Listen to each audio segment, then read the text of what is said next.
आजिर video baby diet chart उपरे माने मु श्रीजु को कौन खाइबा को दिए। Hello everyone and welcome back to another video. तो श्रीजुर ए 11 मंथ कंप्लीट हो जाइए। रेसिपी सहित मु फास्ट कहबी ताको पूरा दिन में कौन खाइबा को दिए आउे कहबी कौन एभॉइड करे बोली ताको। 6 मंथ रे श्रीजु अन्नप्राशन हो जाइतिला किंतु मु ताको 7 मंथ कंप्लीट माने 8 मंथ रू स्टार्ट करथली जूस राइस वाटर रू ही इंट्रोड्यूस करैतिली। सेते बेले तरबुज टाइम थिला तो तरबुज जूस दउथली दिन रे थरे से पुणी केतेबेले गोटे चामच तो केतेबेले 2 चामच से तार इच्छा रे ही खाउतला। 10-15 दिन पर ताको प्यूरी देवा स्टार्ट करथली जेमिति कि गाजर प्यूरी आलू puree Apple puree. Video start करवा श्रीजुर ब्रेकफास्ट रू केबे ताको घर तैयारी मखाना सेरेलाक दिए तो केबे ओट्स रो स्मूदी तो केबे लेट रे जदी से उठे ताले गोटे राति रे भिजाइथिबा सोक आलमंड आउ कदली रो प्यूरी दे दिए। तो फास्ट देखो मु केमिति बनाए मखाना सेरेलाक। मखाना को फ्राए करनी लो फ्लेम रे 5 ରୁ 7 मिनट रे हो जाए। हाथ रे भांगिले पूरा चुरी गले जानिबो हो जाइछि बोली। तापरे मखाना रो क्वांटिटी रो होछि 1/4 नि आलमंड काजू आ वालनट। आज बिना वालनट रे बनाउतली काहेकि ना ऑर्डर मोर डिले हो जाइछि आ मते निहाती बनैबार तिला सेरेलाक सर जाइछि। तो ताको भी लो फ्लेम रे भाजी ने।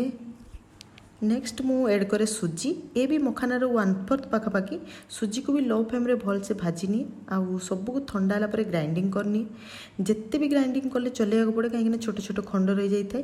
तापरे ए पाउडर को 3 चामच पाखापाखि नहीं गरम पानी रे 10 मिनट रेस्ट कर दिए तापर ताको खुए दिए। नेक्स्ट है ओट्स स्मूदी।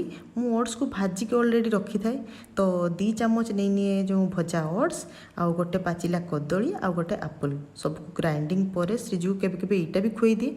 आउ नहले तो कही लेट्रे जब उठे ताने आलमंड को राति भिजेक रखी थाए मात्र तो गोटे आलमंड ही दिए आउ से गोटे पाचिला कदली को ग्राइंडिंग करके अल्प टे खुई दिए कारण लंच भी नेक्स्ट करार थाए तो लेट पाई मुझे ही बेले बेले ब्रेकफास्ट कर थाए। एपी जीवा श्रीजुर लंच मिल को लंच तार पूरा फिक्स आउ डेली से सीजा ही खाए। परिवार कंचा कदली कखारु पपेया गाजर बीट आलू पोटल आउ हाँ डेली पालंग शागर किसी पत्र ताक सीझारे निहाती पड़े कहीं पालंग शागर उपकारिता तो समस्त जानी। मु घर ऑलरेडी कुंडरे लगे दी खास श्रीजुर खाइापी डेली 5 ରୁ 6टा एटा छोट छोट पत्र ना से 5 ରୁ 6टा ही दिए तार सीझारे पड़े आउ खाए। आ सबुठ इम्पोर्टाट कथा है खाली जो तार जो चाउल आउ डाली जोटा मु ओभरनाइट सक कर देते और परदिन माने सीझारे पकई खाइबा को दिए। डाली भितर ताको मु मसूर डाली और मुग डाली 2टा डाली ही यूज करुच्ची। केबे मुग डाली दिए तो नेक्स्ट डे मसूर डाली दिए। सीझारे सबू सहित पानी पड़े आउ अल्प टिके धनिया पाउडर दिए।